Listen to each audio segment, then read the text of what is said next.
everyone. This is Stephen Gray with the Positive Identity Podcast series with Ron Bush. Ron, I'm going to leave the superlatives at the door for this one.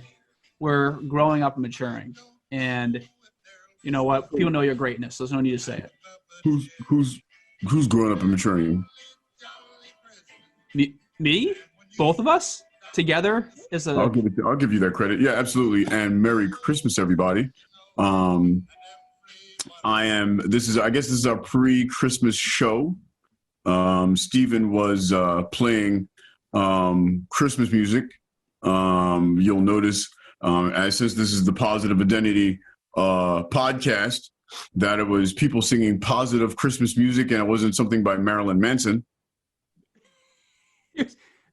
I mean, we are trying. This is Ron and I. Mm-hmm. We're wise guys at heart who genuinely want to make this thing work.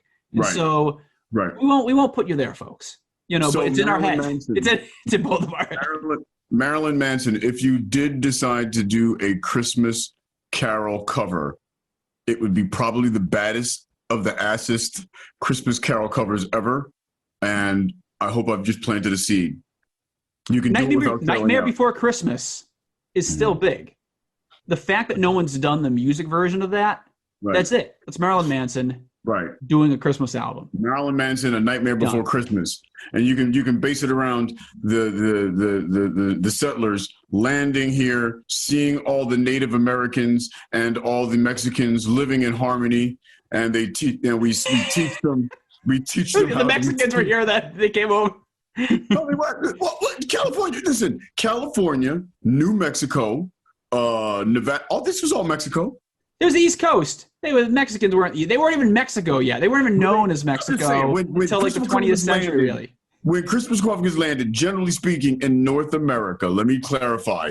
Generally speaking, in North America, you had the natives and the Central America, all the natives included Mexicans and people from South America traveling back and forth, trading and all this other stuff that had been going on for centuries. The Aztecs. Thank you. He went to USC, I did not. So the Aztecs were here, and we saved the Aztecs and the natives. They saved the colonial, the Christopher Columbus crew, and next thing you know, Thanksgiving, next thing you know, genocide, and here we are celebrating Christmas. So Merry Christmas, everybody. I'm going to cut that out, Ron. That's hitting the floor. People are listening to this being like, okay, finally a podcast I can listen to. And just be inspired. And now they're going in. What is this? We're 2 minutes in. And this thing's already. I want people to know. I want people to know when it cuts forward and they're hearing me giving Ron shit and they're like, what the hell did I miss? Like, just leave it in. Ladies and gentlemen, I'm a comedian. I am challenging you to think. You know me as a person. Merry Christmas, everybody. Happy Kwanzaa. Happy Hanukkah. Happy Hanukkah. I do not know what our Native brothers and sisters celebrate this time of year. Besides, that, I would say it if I could.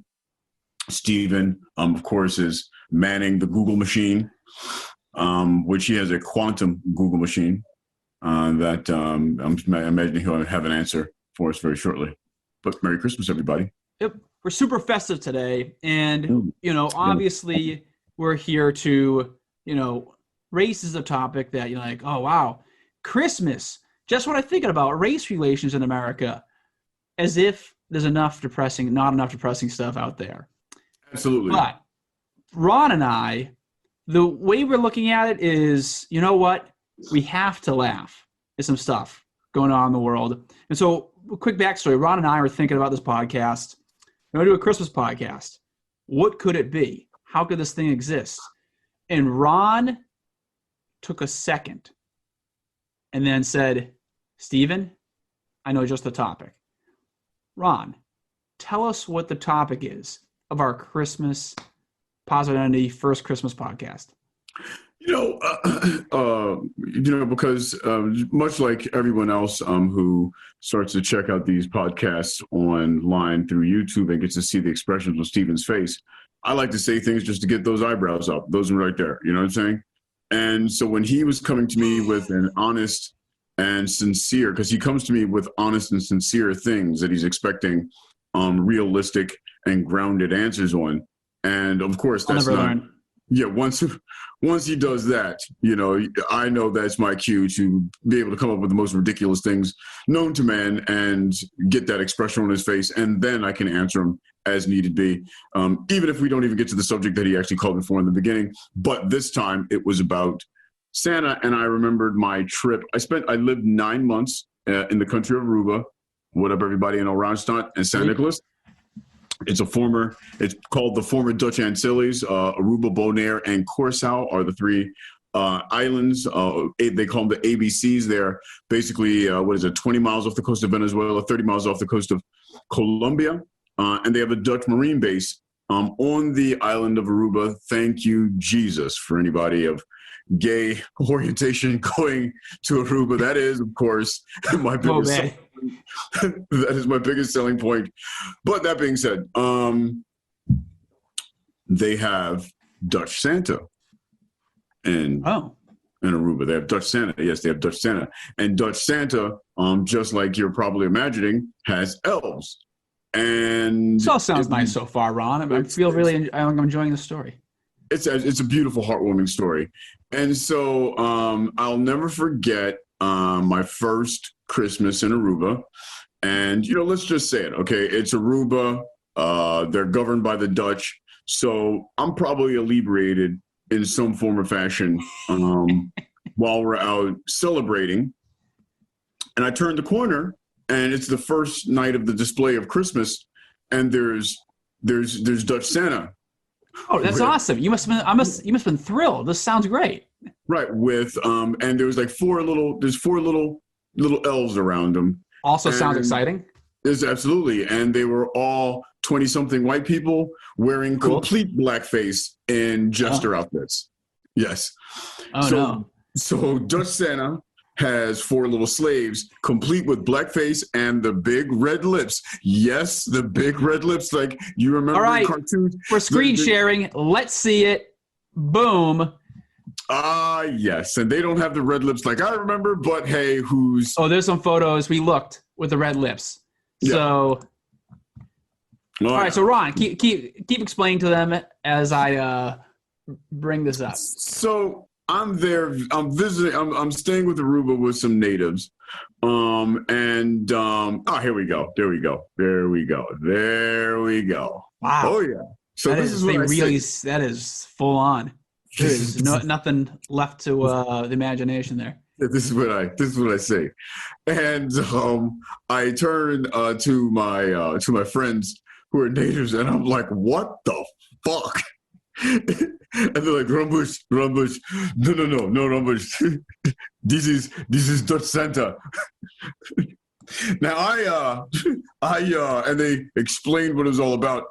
And I, of course, being the comedian that I am, even though I was not practicing comedy at that time, immediately labeled them N-word babies.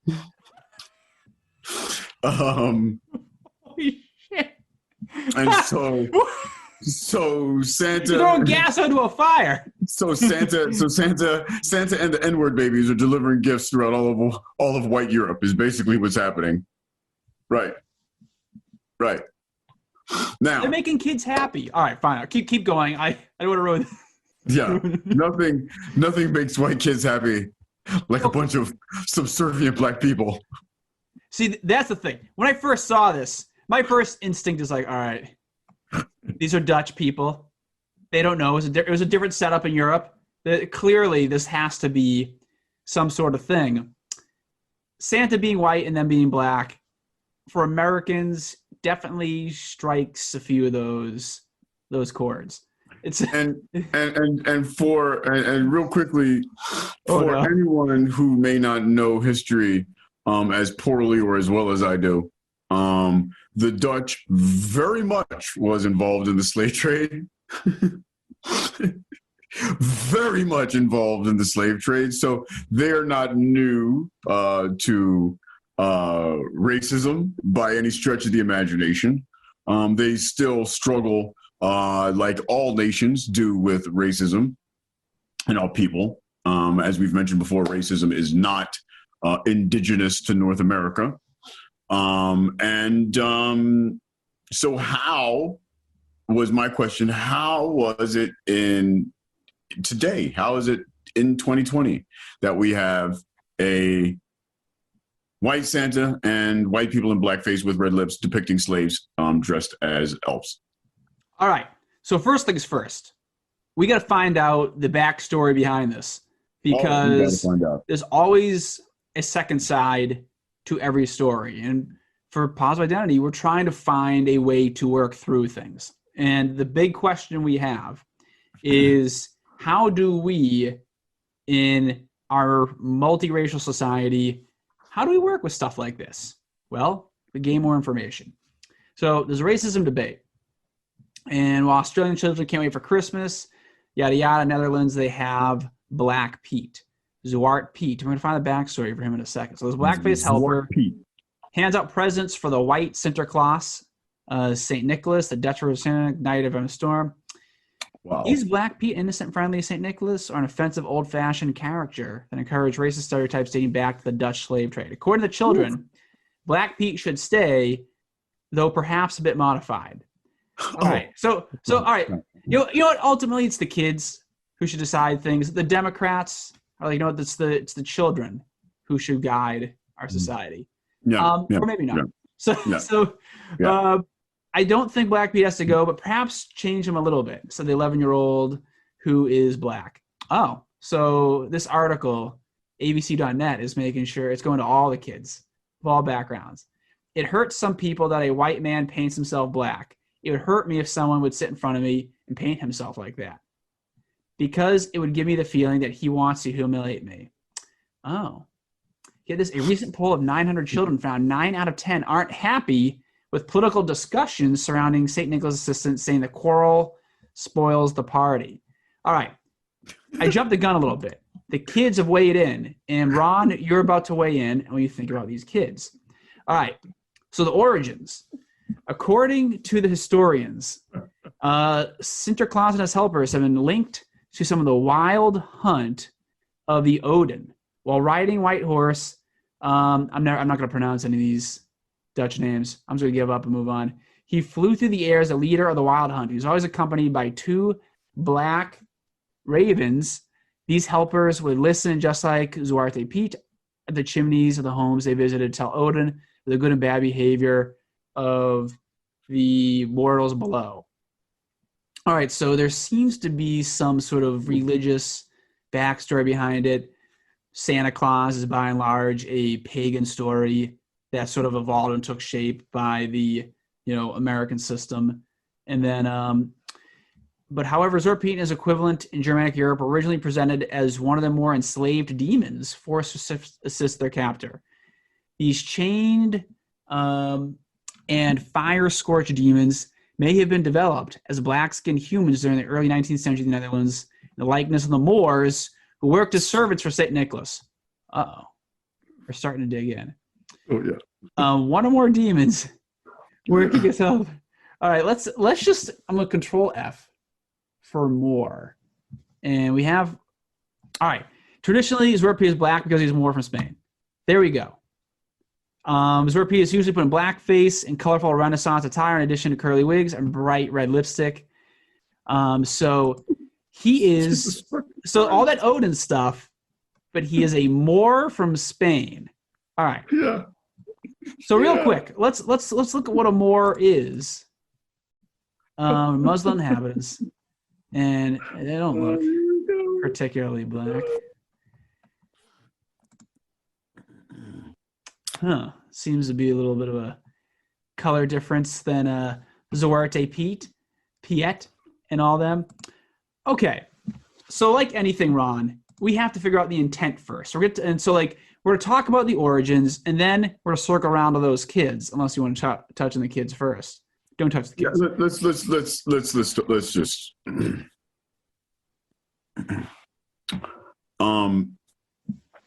going by the logic presented so far, let's ask kids about women's reproductive rights. Let's ask kids about the best way to solve socioeconomic disparity between whites and blacks in any nation or any race between any race and any nation. Let's ask kids to be able to tell us what their thoughts are, and then let's craft policy and celebration around their beliefs on anything. Because, kids, especially kids, are the most informed of our society. And of course, it is the kids that should be making all of the decisions, because we as adults are incapable of being able to discern right from wrong. Or we can look at this as an extraordinary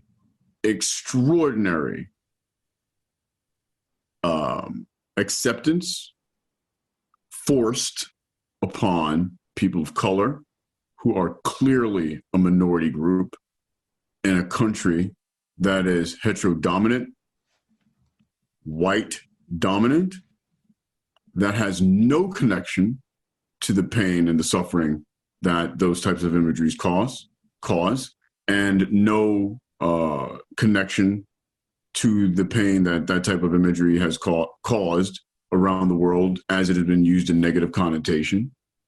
It is, to me, and this is just my humble opinion, no different than putting a swastika on the chest of Saint Nick and saying, oh, yeah, well, Saint Nick didn't really, and having characters with dreidels and stereotypical shit hanging off their face saying, well, they were subservient to me. Or, having any race being depicted with their features being highlighted. I don't see people. It's ridiculous. And to interview children, especially children of color, it's insulting.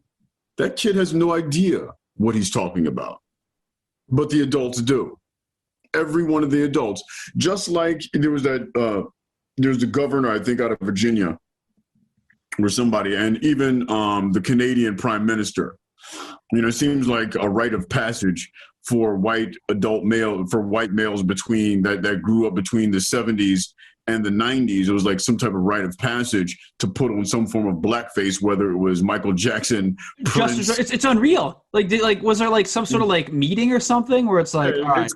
That's exactly right. And that is, and then what they do is they blame the student. Oh, young Trudeau, he's the problem, or these students in these yearbooks are the problem, when it's like, excuse me, but these are pictures I've taken of people within the educational system.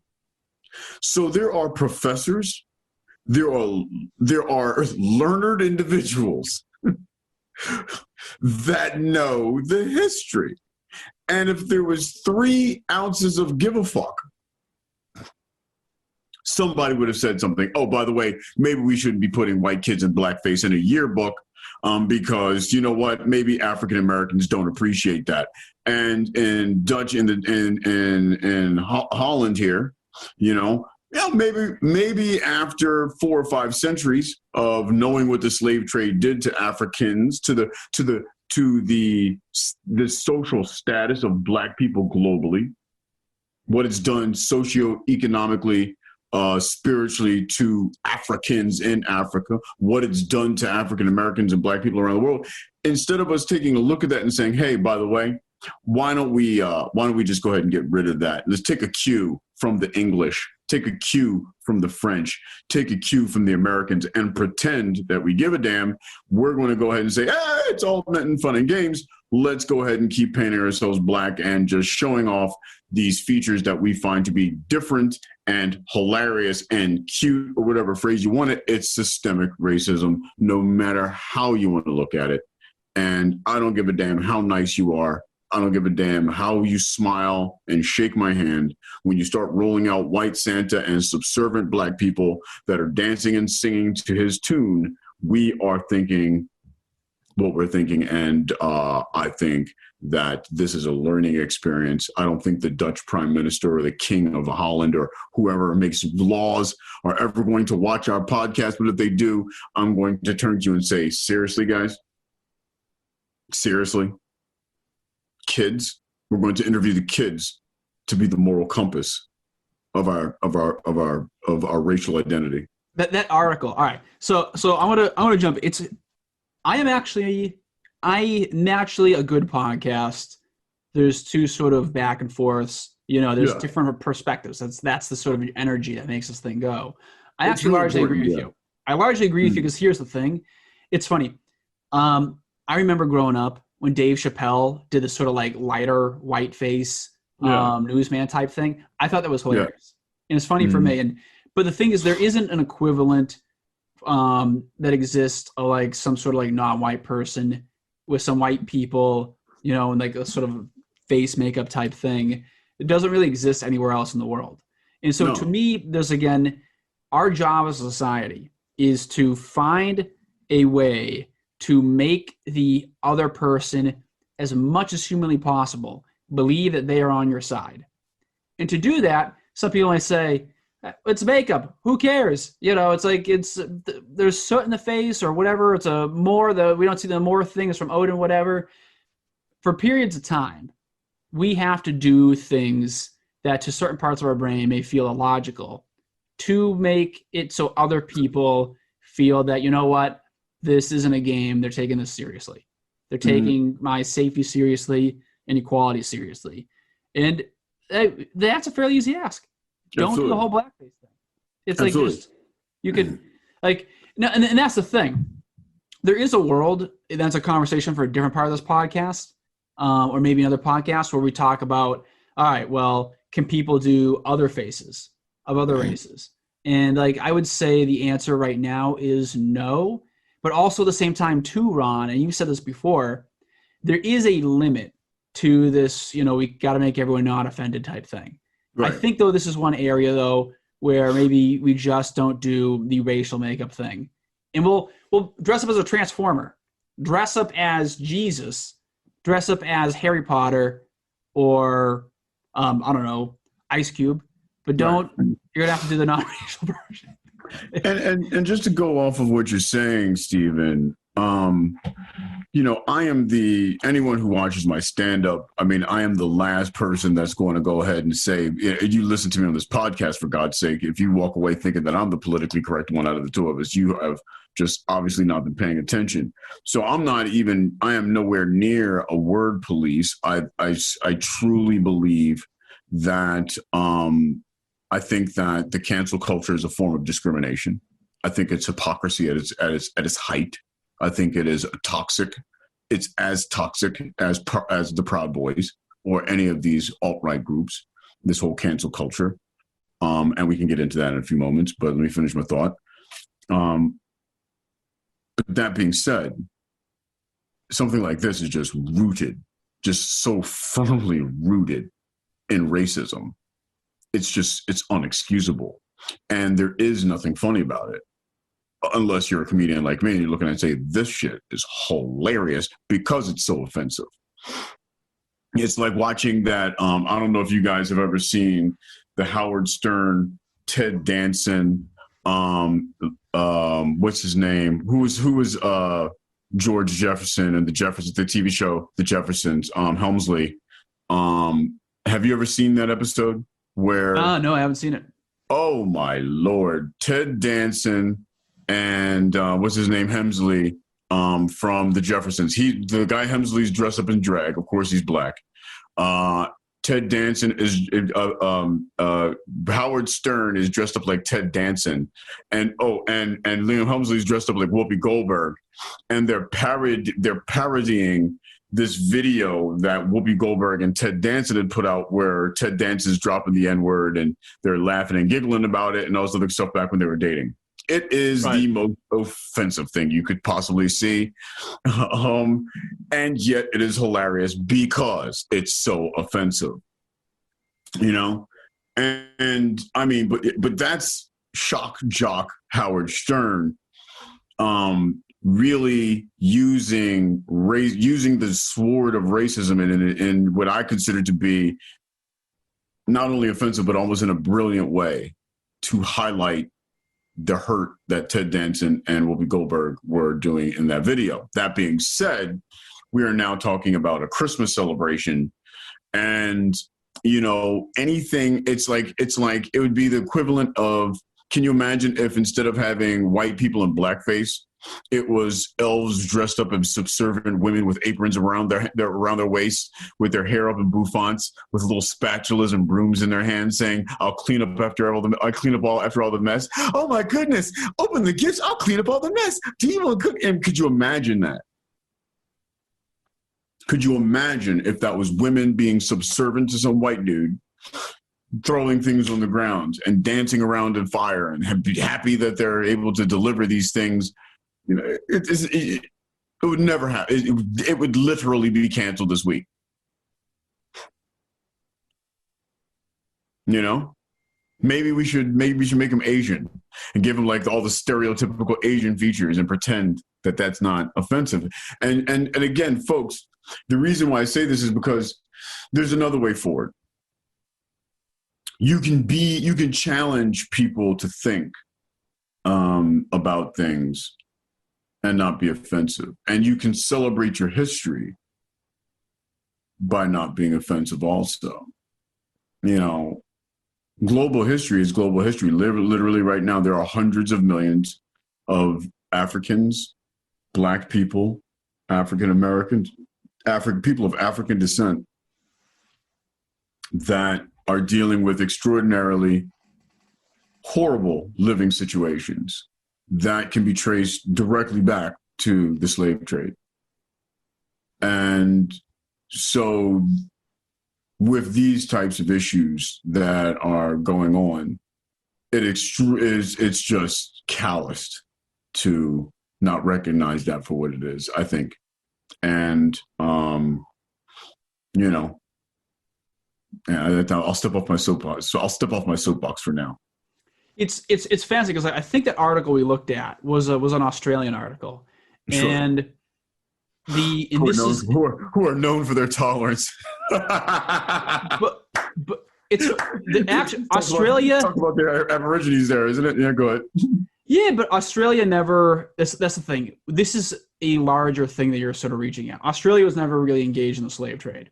They were a penal colony that ended up sort of like becoming a country. No, but they do practice racism towards their indigenous people also. Extraordinary. Go ahead. Yeah, but so the thing with blackface isn't just about blackness, per se, because their relationship is that I don't think like for them in Australia, and I'm fascinated to sort of see I'm curious what they think when they see it happening. And I'll say this, for a lot of people, they're going to say, oh, okay, this is white person, and then all these people who aren't white work for them. This is pretty clear cut. I think so too. The thing is that what I'm very fascinated about is consciously, what are people thinking and when they see this thing? Let's go back to the article, because they started off with these kids saying, hey, don't bust our chops here. We're enjoying ourselves.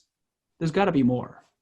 All right, so jumping over, we have, all right, the recent poll, 9 out of 10 didn't want people talking about Black Pete.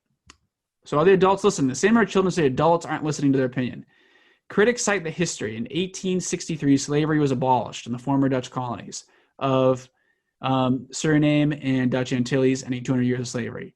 The Black Pete character first emerged around the same time in a children's book, St. Nicholas and His Servant, which Black Pete is a Moor who accompanies St. Nicholas on his annual journey from Spain.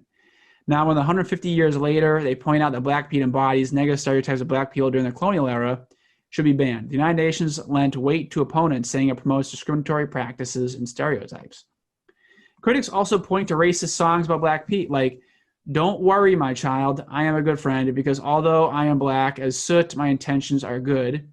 In response to the controversy, some supermarkets are distributing alternative songs that no longer refer to Pete as black, but this is upset traditionalists. I think the songs are badly written, totally different to what I grew up with, an elderly woman complained.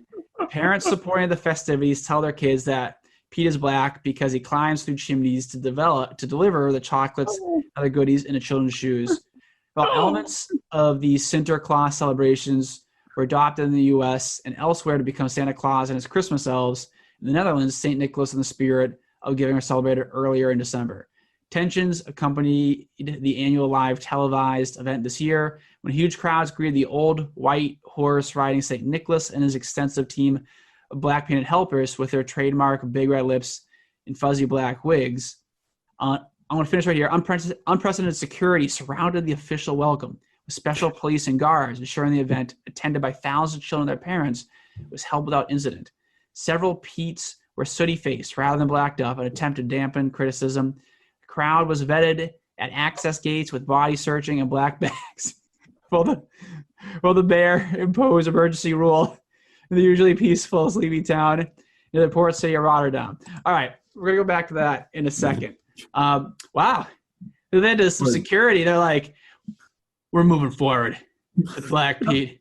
We're not going to let these liberals bust into our into our event. He's going to be black. You're going to like it. It's like, what? Again, gosh, where do you start? Folks,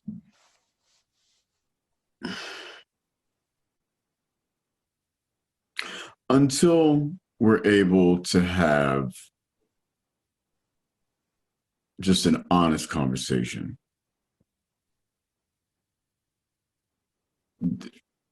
this is going to keep going on.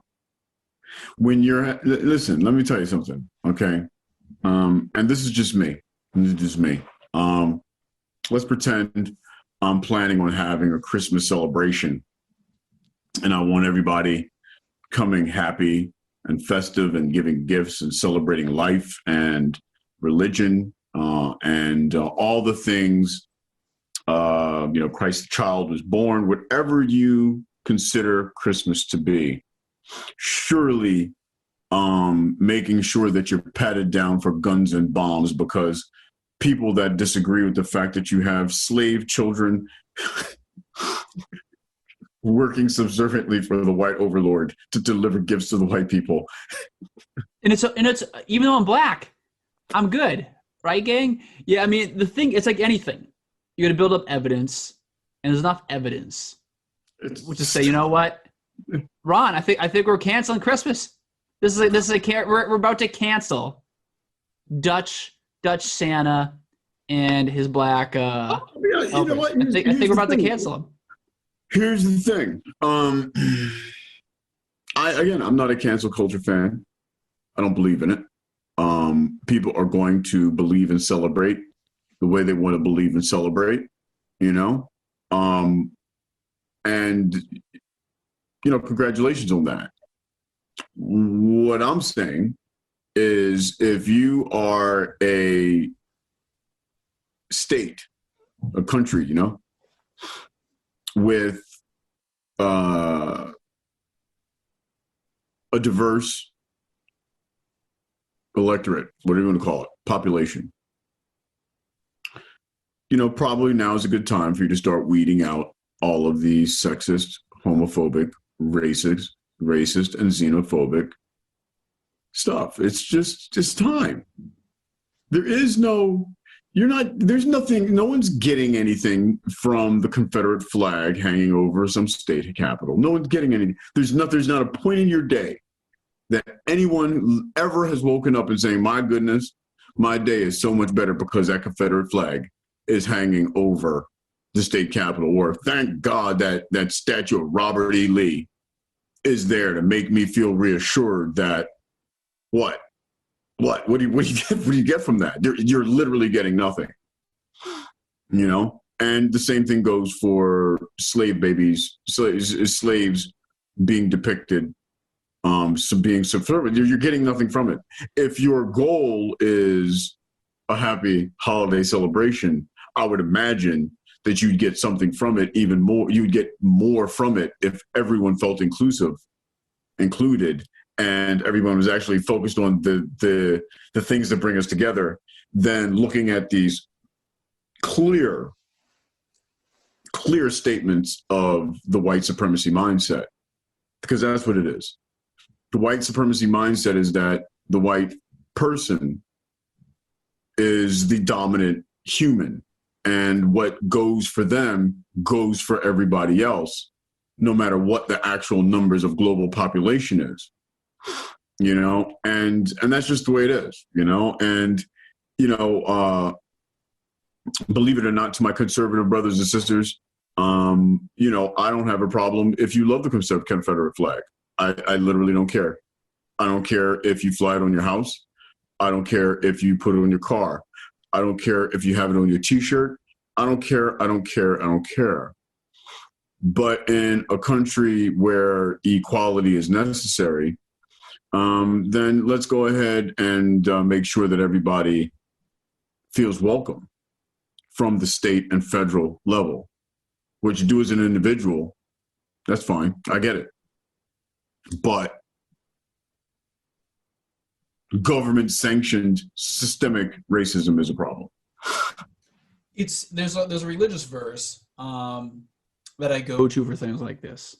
It's about false prophets, but ultimately it's like you can only know a tree by its fruit. A good tree bears good fruit. A bad tree bears bad fruit. A good tree cannot bear bad fruit, and a bad tree cannot bear good fruit. And for a lot of this stuff, you got to think of what the fruit is. And so for me, I very much people around the world, a diverse world, overwhelmingly want to come to the United States.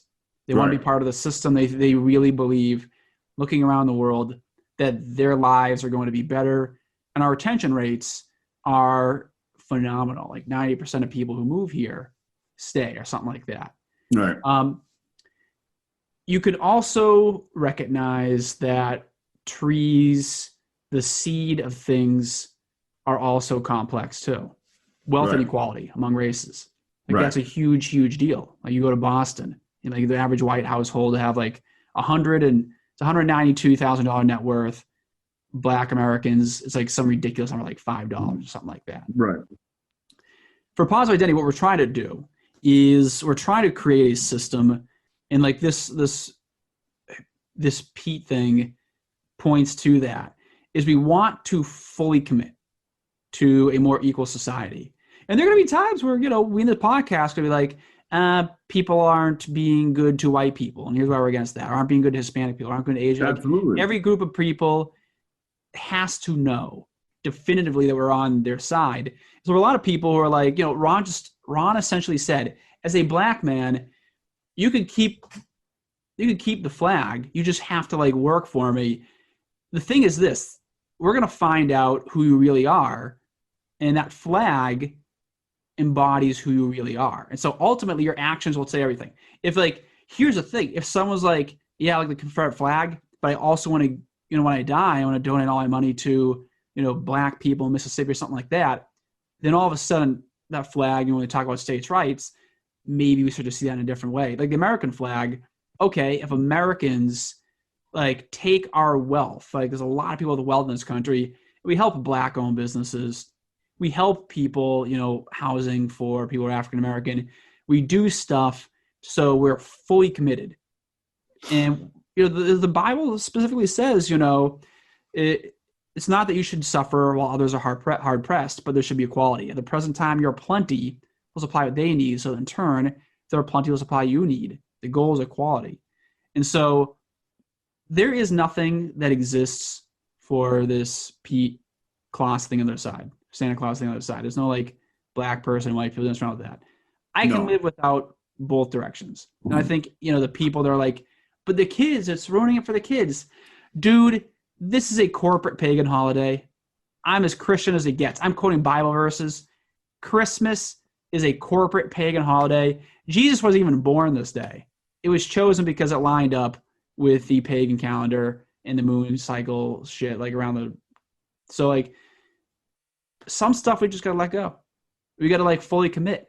And if it means the thing you grew up with as a kid, you can't do that anymore. Sorry, you got to fully commit. You can't let Ron feel that even for a second that people aren't working for people like him. Because we also need Ron to fully commit to people like us, and for us to feel, not even for a second, that he's not on our side, that he's on our side. For every second we have to feel he's on our side. That's how it's got to be. And so, like, this is not small shit. This actually does matter. Yeah, it matters very, very much. And I'm just going to kind of build upon what you're saying there. I am a major fan of trying to bring, in particular, white males into the discussion about race here in the United States. Women can form, and we've talked about this before. Women can form women's groups no matter what the color. Any race except for white men can form groups here, and at the moment you start forming groups, white groups, you're considered racist, and white males need to be at the table so we can actually have the difficult conversations about race here in the United States at a county, city, state, federal level. And you know what? As we are discovering in election after election over the past 20 years, white males and white people, poor working class whites, have very valid grievances with how society treats them, how they are able to exist within society, how they benefit, how they work, how they live, how they play, how they express their faith. They have extraordinary grievances, and they need to be heard, and they should be validated. But those grievances, like African American, like Asian American, like Native American, like Latino American grievances, like LGBTQ and women grievances, they can't be addressed unless we're actually dealing on the same page. Bingo. They just can't. We got to be on the same page. And Ron, and the thing is, so like for all the white guys listening to this podcast, there's two ways this can go. We heard here Ron. Ron grew up a gay black guy, and yet he's talking about the grievances of white men. There's two ways this can go. And I'm single. And he's single. And so, and for a number of you, I'm sure you're hit calling right now as we speak. If you're a QAnon or a white supremacist, hit me up first. Go ahead. You're right, exactly. It's not enough. You got to add some spice to it. There's no just going into this thing. There's got to be some life to it. You got to support Ron. You got to support we're doing a positive identity. Because here's the thing. There's either this way or the people who don't want to bring this thing together get the money. There's either two ways this thing go. Either you start backing us. I'm going to sound like one of those PBS phone caller type things where half a second we're like, here comes the guilt. All right, this guy. But seriously, but it's true. Start singing that horrible Sarah McLachlan song. What is that one where they play for the dog commercial? Yeah, exactly. I got to hold up some kid right now, and just the music starts to go in that, and you're like the cleft lip or something like that. My God, I know. But like, it's really simple. What we do here, like Ron was able to see both sides, the extremes of both sides. Either the good people win, or they don't. And so one of the that's why I heart you, Ron, is because quite frankly, action needs to happen. So sometimes we got to hear the tough shit, but there's going to be a carrot too. Right. You will get something if you help out. And so and to finish it up, this isn't some like secret, like we're all like secretly working for one side. No, like we want your help right now. Who cares about the government? Who cares about who's in power? Like, share, give money right now, and take action right now. And that's what's going to change things. Ron. Right. I am going if there were a policy, if there was a practice that negatively impacted white males, that data was showing beyond a reasonable shadow of doubt, or even if data was showing that it was possible for even a small percentage of white males to be falsely accused, falsely imprisoned, to be marginalized, to be systemically treated in a negative way, impacted negatively, I wouldn't vote or support that policy. I don't care who I don't care who would come up with it. I don't care what benefit I would have. Mark my words. If a policy was to be voted on where I would give $50 every day for the rest of my life, $1,000 every day for the rest of my life, $1 million every day for the rest of my life, I just need to make sure that certain white people suffer for it. And you heard me right with millions of dollars. I would not take that money because it's blood money. All right. Why would I, you know what I mean? You know, who am I? Who am I? What type of monster am I? I'm not 50 Cent. Someone's going to just sell out his entire race for a fucking tax cut, you know? Hey, there's a lot of white people who sell out other white people for a tax cut. I get it. There's a ton of them. It's a huge problem. I get it. And that's the point. And that's the point. That's the point. You know, I think all of it's disgusting. You know, you know how many white poor and working class white families I know across this country that are good people that work hard every day. They don't mean nobody no harm. You know, whether they're people of faith that attend to church every day or not, they're just good people. That's who I focus on. You're always going to have a hater. Talk about the PC culture and the cancel. You're always going to have some hater that's going to say some dumb shit trying to make you feel bad. You know what? The only reason they're saying that is because they themselves hurt that bad. And they're just trying to get you to feel the same way so they can then feel better for themselves. It's the way it is. We all know that. It's the and we're going to a great place. We're looking for we said we're looking for a Christmas. What? The Cheesecake Factory? You're saying we're going to a great place? Well, I actually went to Five Guys today. You probably went to Six Guys today. So for me, Stephen, that was really, really good. That was really good, Stephen. Thank you. I think I did go to Five Guys today. But in the spirit of Christmas, we're looking for a Christmas miracle. We just opened the door to one right now that Ron has put out there. So the reality is that there's a lot of good people of all backgrounds who are getting hurt by policies. Maybe we just need a new class of people running this country. Yeah. And so, all right, it seems like a lot of people agree with that. So we'll guide them to get to that place. But our miracle is that during Christmas, everyone sort of comes together and says, hey, you know what? We've had some differences. We're now going to figure this thing out. We're going to sort of work together from here. And, I know right now for a lot of Democrats, there's some major Christmas miracles happening. Mitch McConnell just congratulated Joe Biden as presidential elect. They're saying they're not going to vote against Biden on January 6th for the certification. So it looks like clear shot in this thing, barring martial law, is over.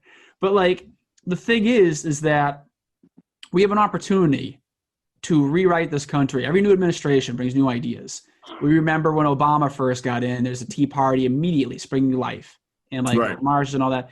When Trump got in, there was the women's movement, Pink Hats. There was the Everytown USA was, getting those kids from Parkland and they were going around doing their thing. There's movements about race, immediately after Trump got in office.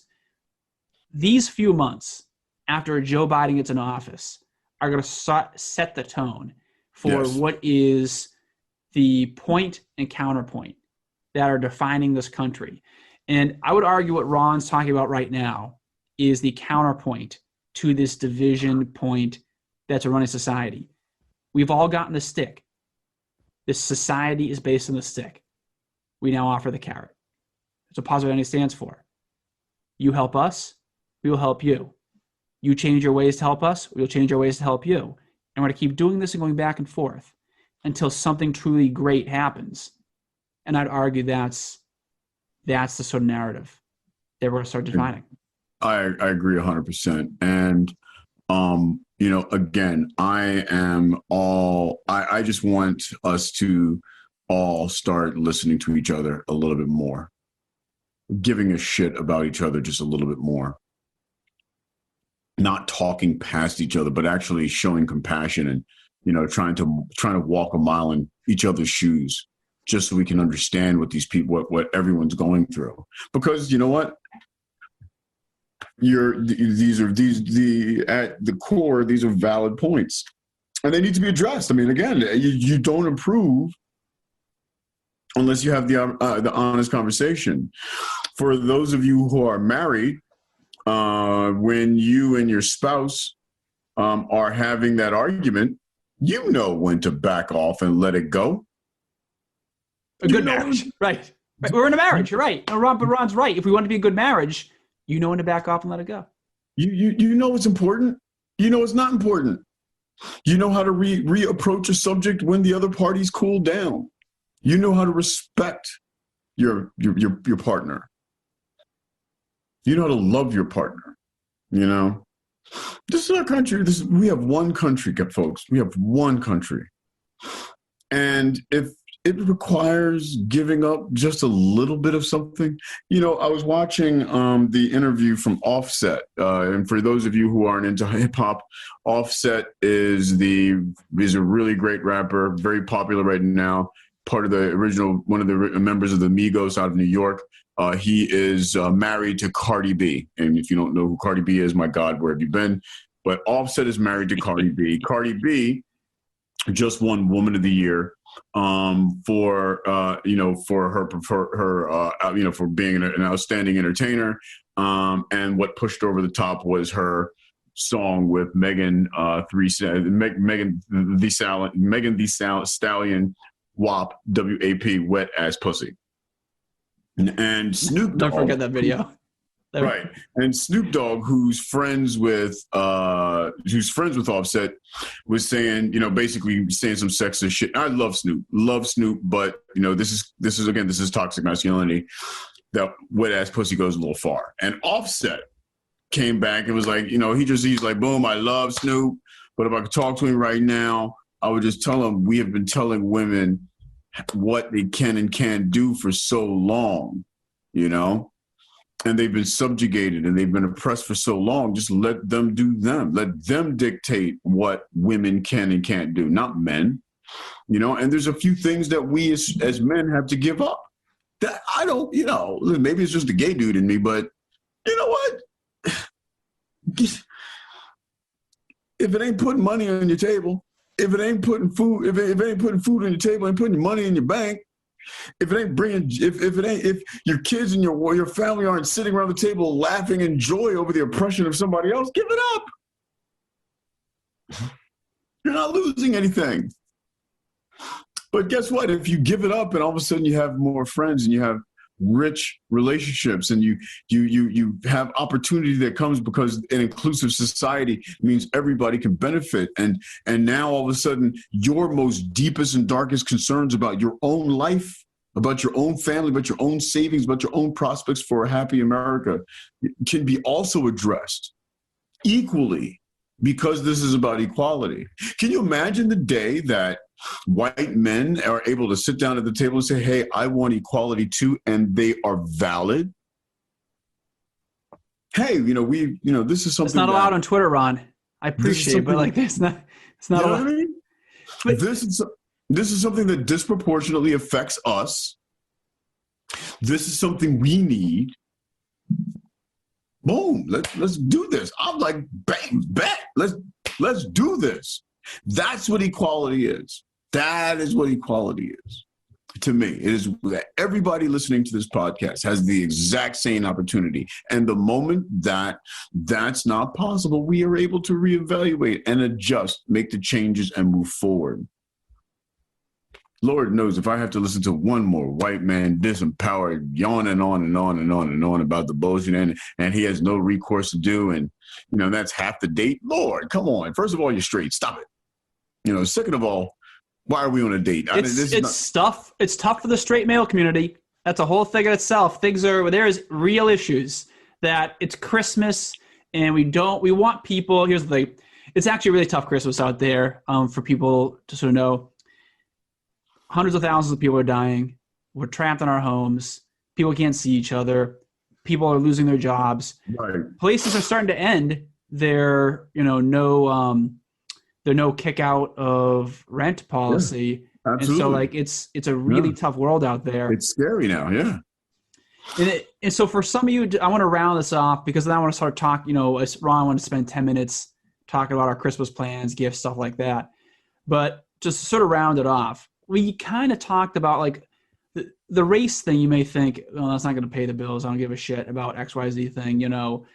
Who cares about this Piet in blackface?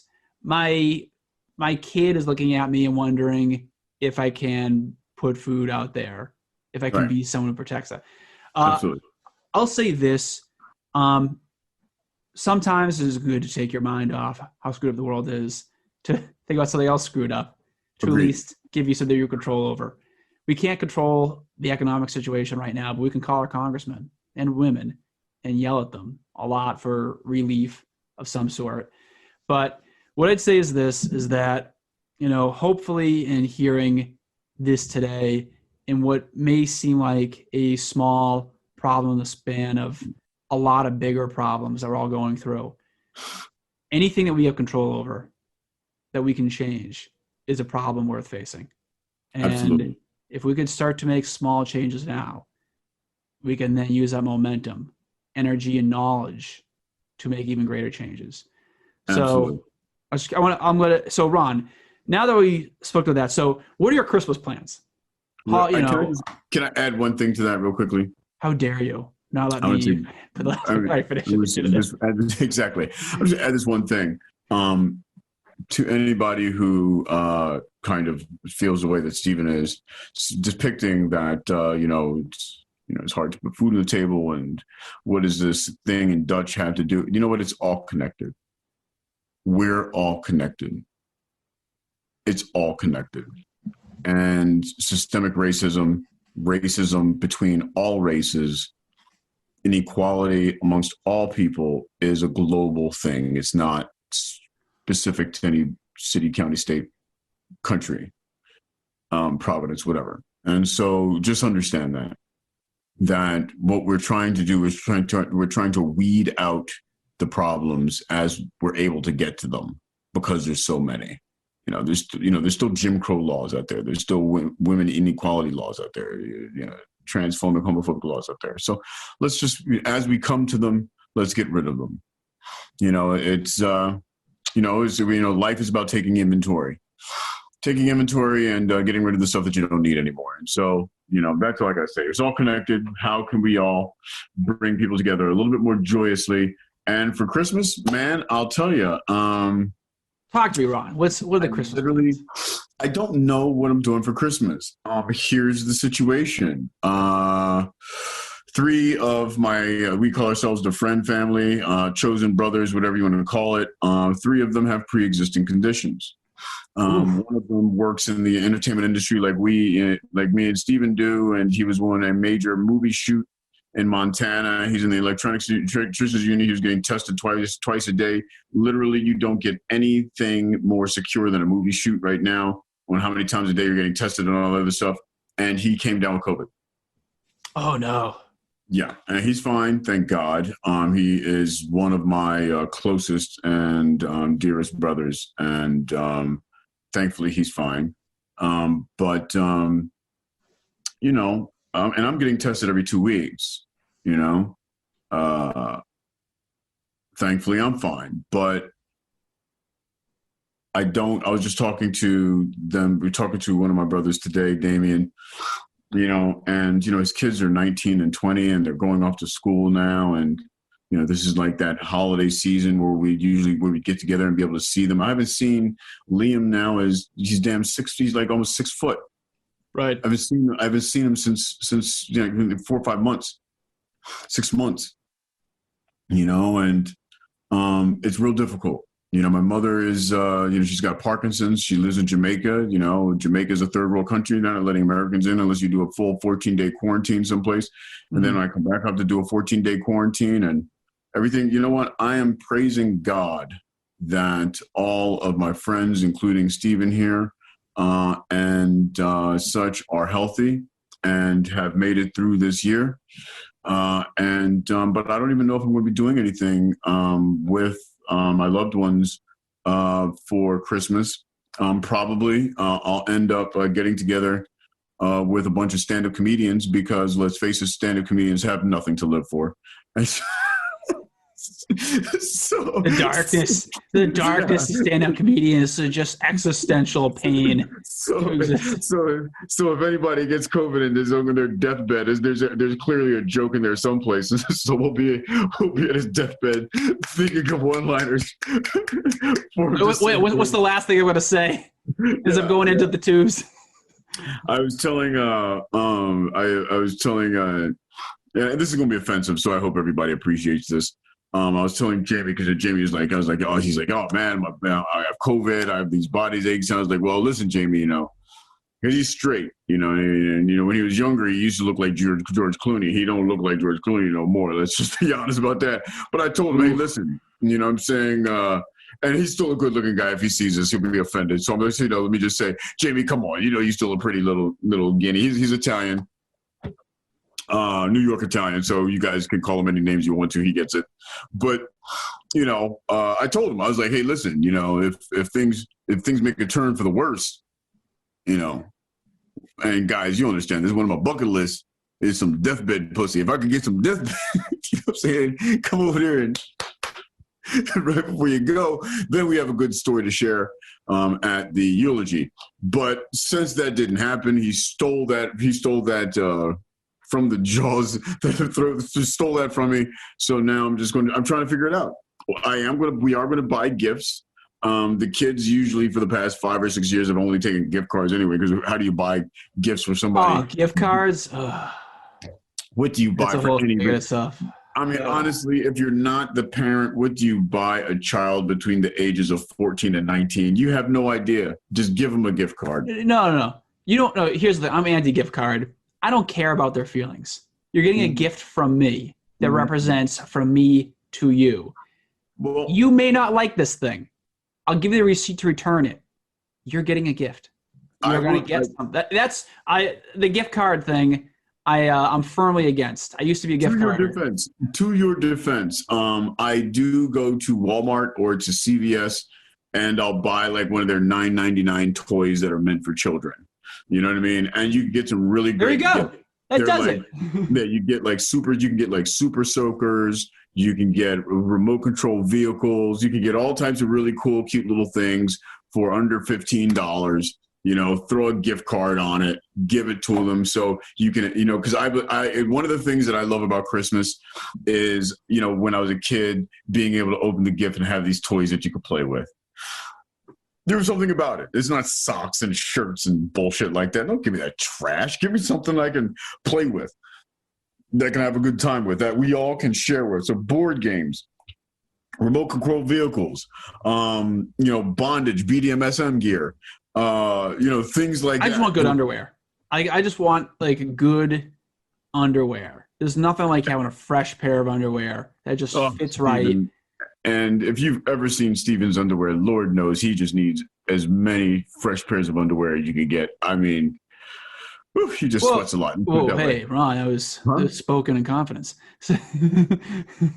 This is a holiday episode. Folks, I got the look off his face that I was looking for. I am completely happy I can sleep tonight. Like he screenshotted me as it happened, that bastard. So for me, this has actually been a great year. I economically have done very well, because here's the thing. I was in addition to the film industry blew up, but I'm a professor and a teacher. And those jobs, the teaching job, that my pay got doubled, tripled, effectively, because all that budget went to us, because all the crap we were doing. And then the whole professor thing is still doing that. Working from home, I still ended up doing 3 commercials. I just got hired to make another feature, Ron, end of January. And I'll be putting some of that money into press release stuff for Positive Identity. We'll talk about that. That's fantastic. But I've been engaged, I have a fiance. So I everything is great. I do have older parents.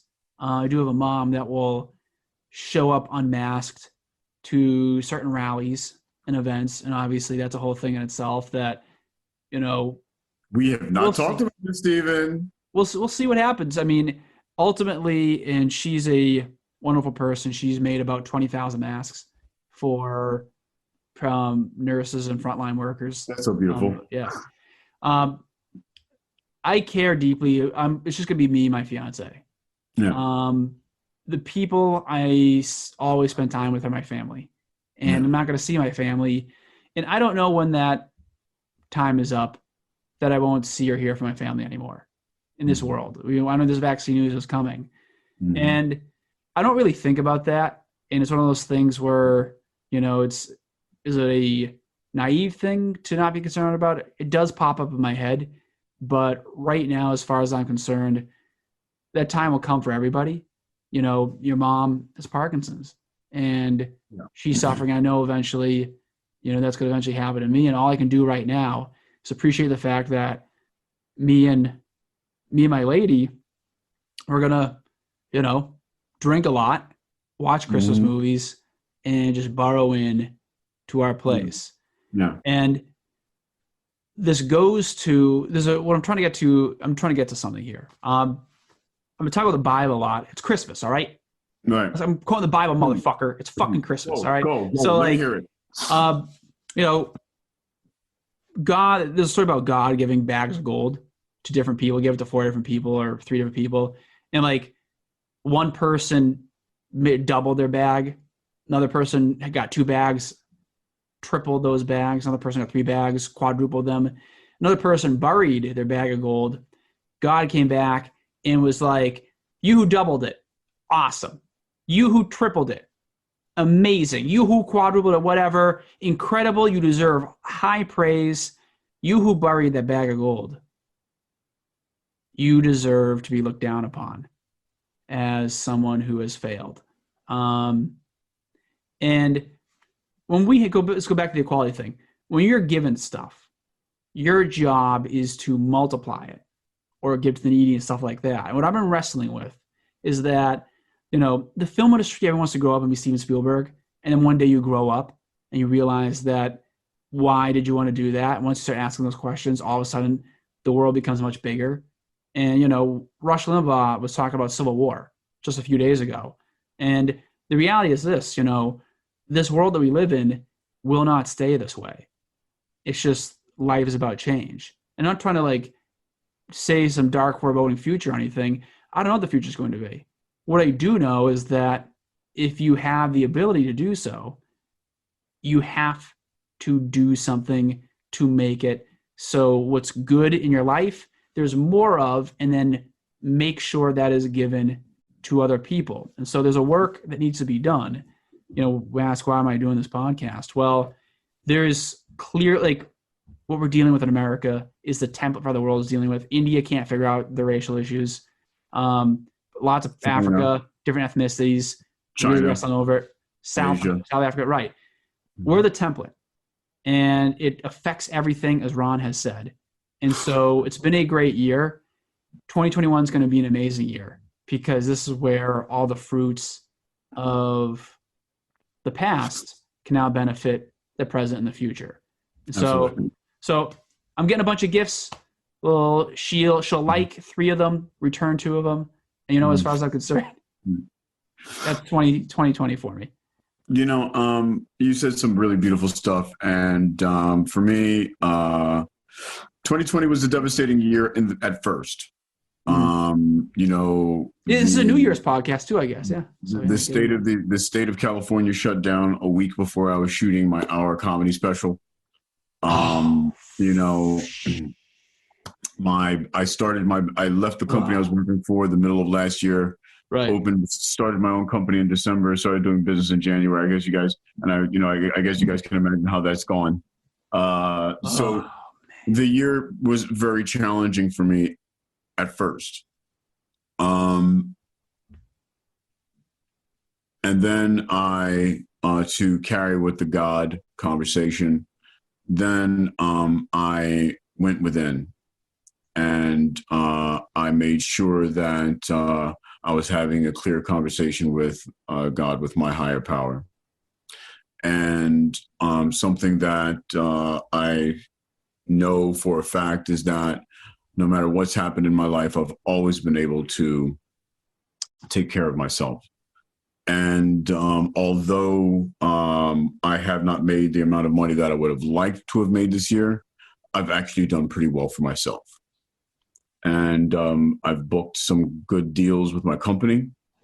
And I have been able to, more importantly, really reflect on what's important in my life, who's important in my life, why, what am I doing, where am I going, how can I be of service. And so this year became an extraordinary journey within, to really, really take inventory, to really express gratitude, to really identify what really is important to me. And from that, I find myself in an extraordinarily strong position coming to 2021. To anyone out there listening, my God, if you've lost somebody this year, my heart goes out to you.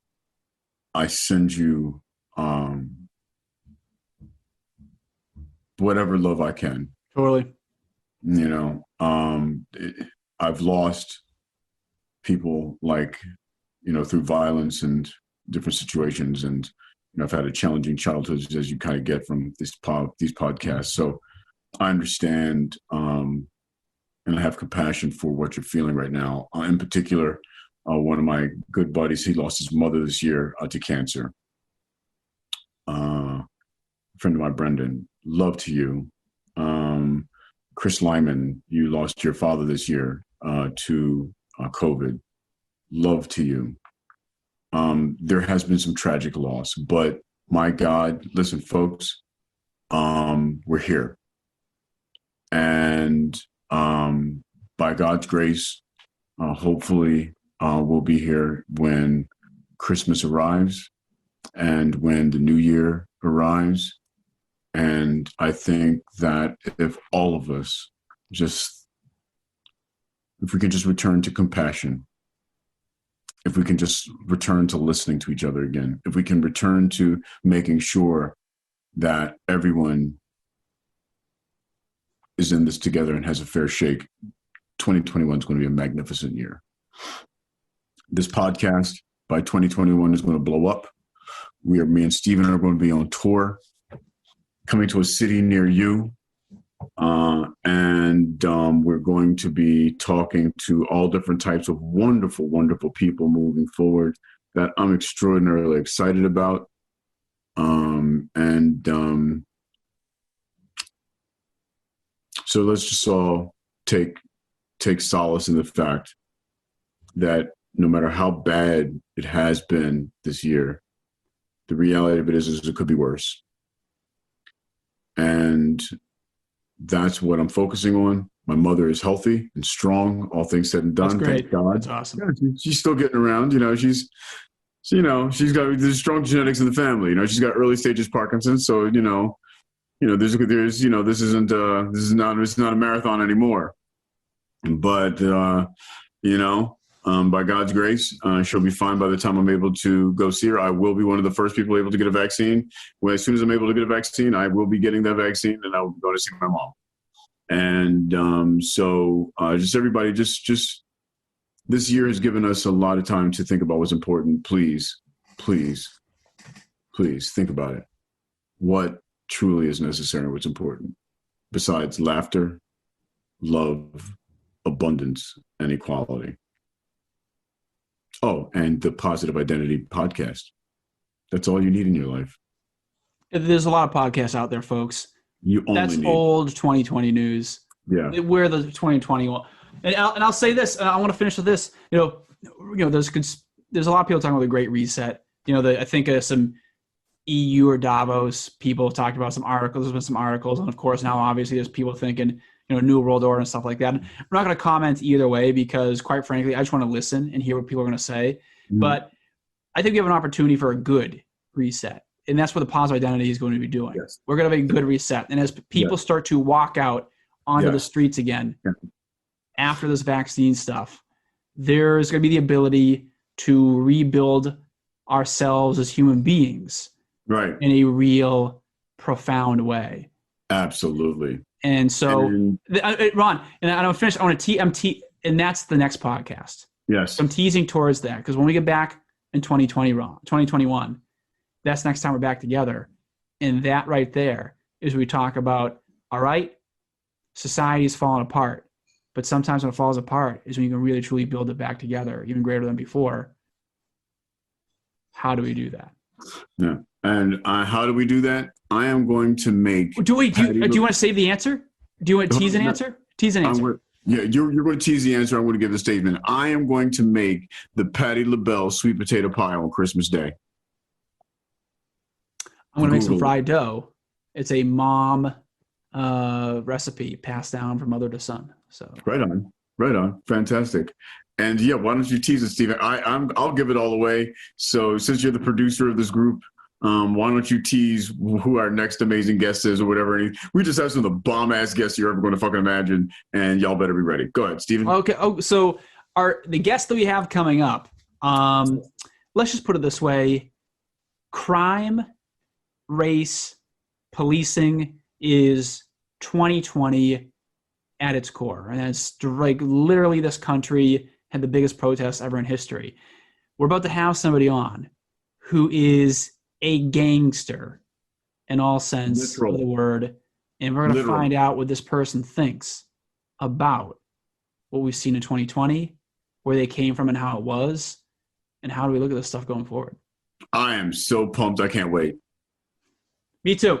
And on that note, folks, have a happy Hanukkah, happy Kwanzaa, Merry Christmas, happy holidays, Happy New Year, and we will see you all very soon.